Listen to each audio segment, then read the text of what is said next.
क्या लग रहा है कि अब मुसलमान अपनी ही धार्मिक चीज़ों को मनाने में उसको दिक्कत आ रही है कि आई लव मोहम्मद का अपने ही प्रोग्राम में वो लेके जा रहा है, उस पर भी लोगों को दिक्कत हो रही है? किस तरह से देख रहे हैं इसको? देखिए, उत्तर प्रदेश ही नहीं, देश की जो सरकार है, ये सरकार मुस्लिम विरोधी है और मुसलमानों को बर्बाद करना चाहती है। उनके तमाम मदरसों को लेकर के और वक़्फ़ को लेकर के, उनके जहाँ जहाँ भी अख्तियारात हैं, उन पे ये डाका डालने का काम कर रहे हैं। रही बात ये कि ये जाने कहाँ से पहली बार ये बात आई, आई लव मोहम्मद। तो मेरी समझ में बात ये नहीं आ रही बात कि आई लव मोहम्मद कौन लोग लिख रहे हैं, उसका क्या मकसद है। अचानक ये सब पहली बार देखने को मिला। अगर उनको लिखना था तो नबी करीम सल्लल्लाहु अलैहि वसल्लम का नाम अदब के साथ लिखना चाहिए था। और हमारे मज़हब में तो अपने से बड़ों का नाम भी लेने से पहले अदब से नाम लिया जाता है। और हिंदी और अंग्रेजी की जो ये समावेश हुआ है, ये मेरे समझ से परे है। कहीं न कहीं इसके पीछे कुछ लोग ऐसे हैं जो ये हरकत करके दंगा फसाद कराना चाहते हैं। और जहाँ तक मुझे आशंका है कि कुछ ऐसे तत्वों के पीछे भारतीय जनता पार्टी है। लेकिन सवाल मैं इसमें ऐड कर दूं कि ये मामला कानपुर का है। 12 रबीउल अव्वल में कानपुर में जुलूस निकलता है, उसमें मुसलमान के कुछ नौजवान लोग तख्ती लेकर उस पर लिखा है आई लव मोहम्मद। वहाँ पर कुछ तमाम दूसरे संगठन के लोग विरोध करते हैं कि ये आई लव मोहम्मद इससे पहले कोई लिखता नहीं था, ये अलग एक्स्ट्रा जोड़ी जा रही है। तो आई लव मोहम्मद अगर कोई मुसलमान अपने ही धार्मिक प्रोग्राम में लिख रहा है तो दूसरों को क्यों दिक्कत होनी चाहिए इस पर? देखिए, हिंदुस्तान के जो हमारा संविधान, इसमें धार्मिक काम करने की सबको पूरी आज़ादी है।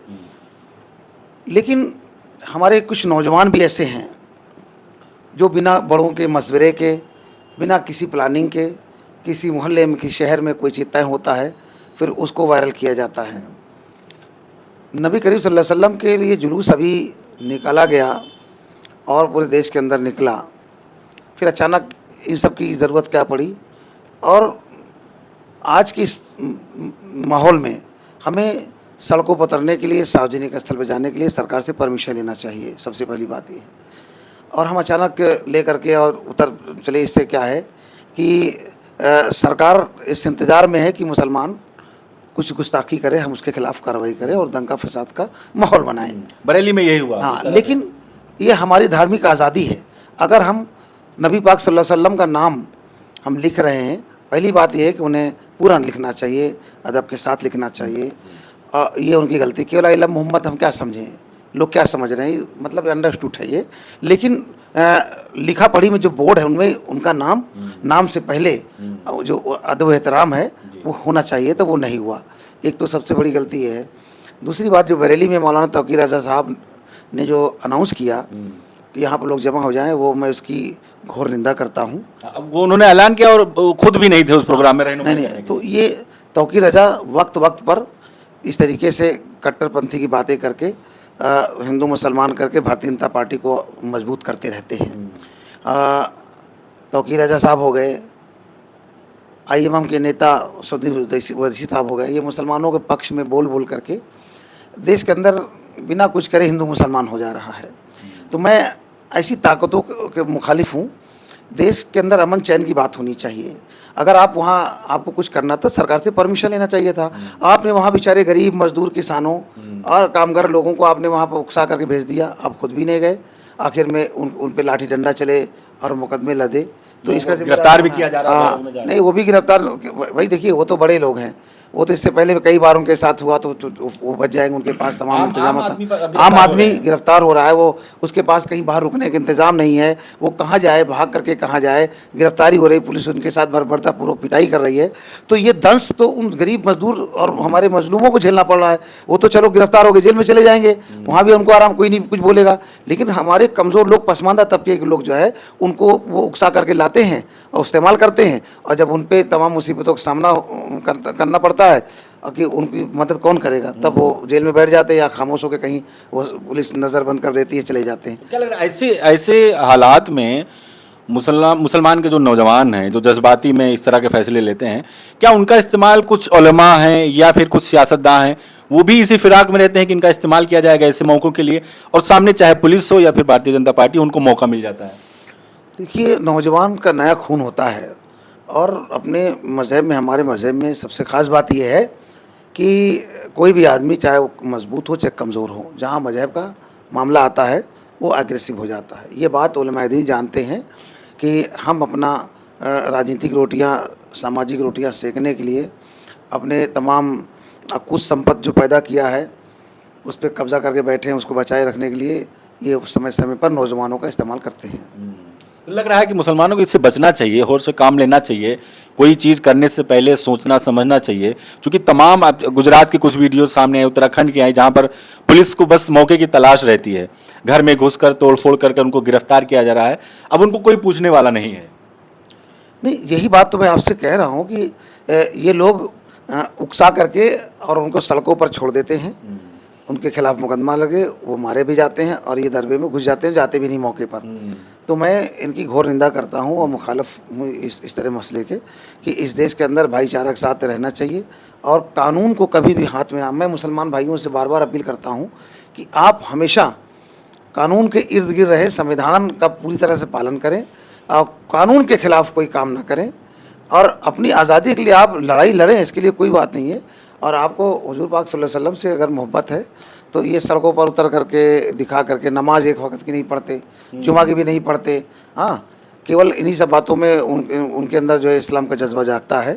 तो ऐसे लोगों को बचना चाहिए इस सब चीज़ों से और सरकार को भी, मैं सरकार से भी मांग करता हूँ कि जो लोग माली प्रदर्शन कर रहे थे तो सरकार इस पे कुछ ज़्यादा ही कार्रवाई करने के लिए उन पे आतुर हो जाती है और उनके साथ कुछ ज़्यादती करती है सरकार, क्योंकि सरकार की मंशा भी है कि मुसलमान कोई ना कोई मुद्दा लेकर के आए, हम उस पे उनको गिरफ्तार करें और हिंदू मुसलमान का दंगा फसाद बनाने का माहौल बनाएं। हाँ, इस पर योगी जी का भी बयान आया, मुख्यमंत्री हैं, उन्होंने खास तौर पर उनके जो लफ्ज़ हैं कि बरेली के मौलाना और फला फला करके, यानी एक धमकी के तौर पर वो पूरा पोस्ट आया है कि इनको ऐसी सज़ा मिलेगी कि हमेशा याद रखेंगे।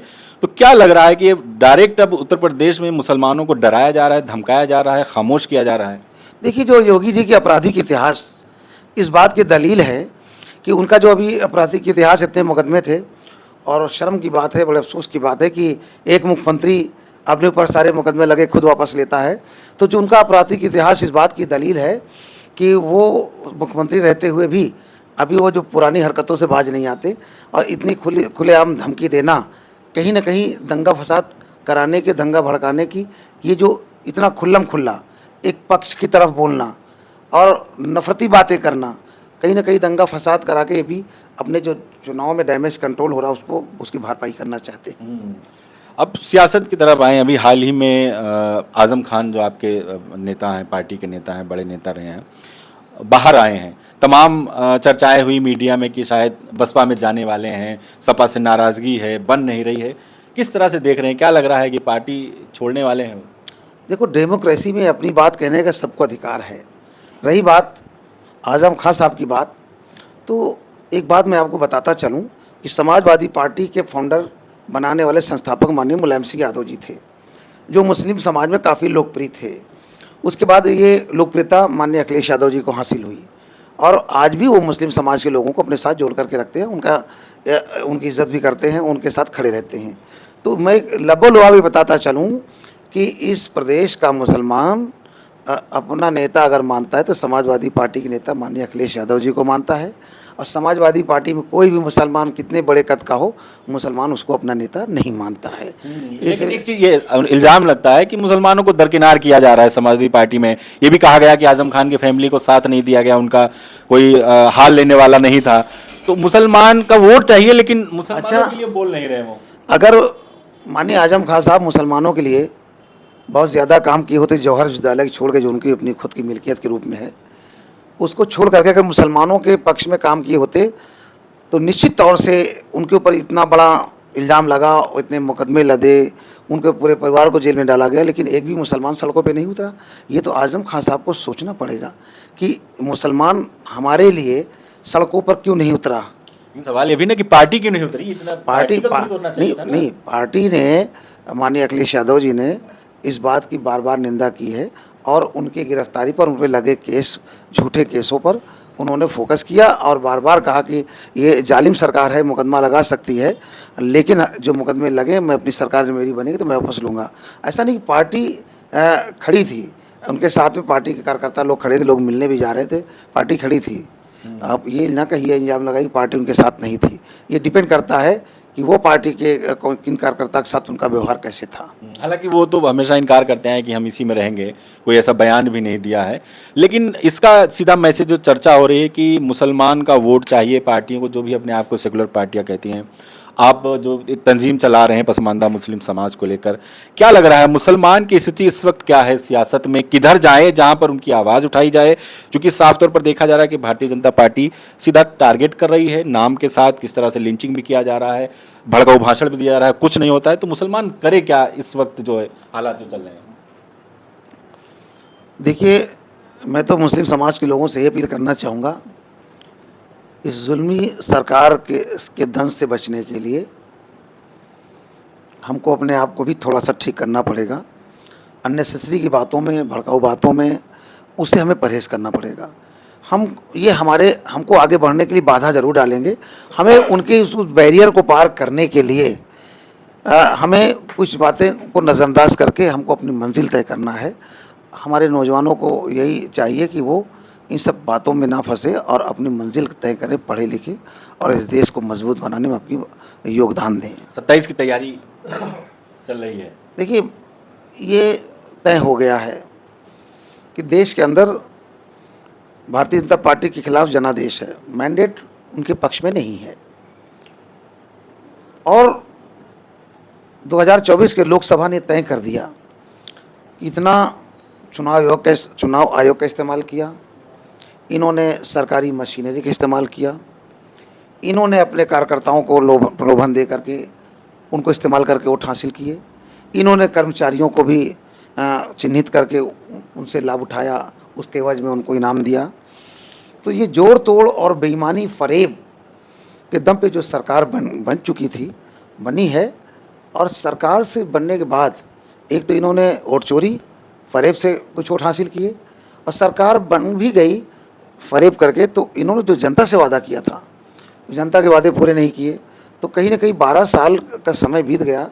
एंटी इनकम्बेंसी सरकार के खिलाफ तो है, इसको आप नज़रअंदाज नहीं कर सकते। अब देश का जो दलित है और पिछड़ा, अल्पसंख्यक और आदिवासी, ये एक बड़ी उम्मीद भरी नज़रों से गठबंधन की तरफ देख रहा है और ये समझ रहा है कि जो गठबंधन में अलग अलग क्षेत्रीय पार्टियां हैं, वो पूरी तरह से गठबंधन में अपना आस्था और निष्ठा व्यक्त किए हुए हैं और माननीय राहुल गांधी जी के साथ में कदम से कदम मिला के चल रहे हैं। माननीय अखिलेश यादव जी ने जिस तरीके से उत्तर प्रदेश के अंदर अपने दम पर, अपने कार्यकर्ताओं के दम पर 2024 के लोकसभा में 37 सीटें जीता, तो कोई मुस्लिम तो नहीं, चुनाव तो नहीं था, कोई बड़ा मुसलमान तो प्रचार में नहीं था। जो लोग कहते हैं कि बड़ा मुसलमान नहीं आएगा तो नुकसान हो जाएगा, कोई भी बड़ा मुसलमान नहीं था। और 2014 में बम्पर, 2016-22 में बम्पर मुसलमान वोट दिया। तो ये समाजवादी पार्टी में, ये आप जान लीजिए, कोई भी मुसलमान अपने आप को कितना भी बड़ा कह ले, मुसलमानों में उसकी कोई हैसियत नहीं है। समाजवादी पार्टी के नेता को मुलायम सिंह को, अखिलेश यादव जी को अपना नेता मानता है।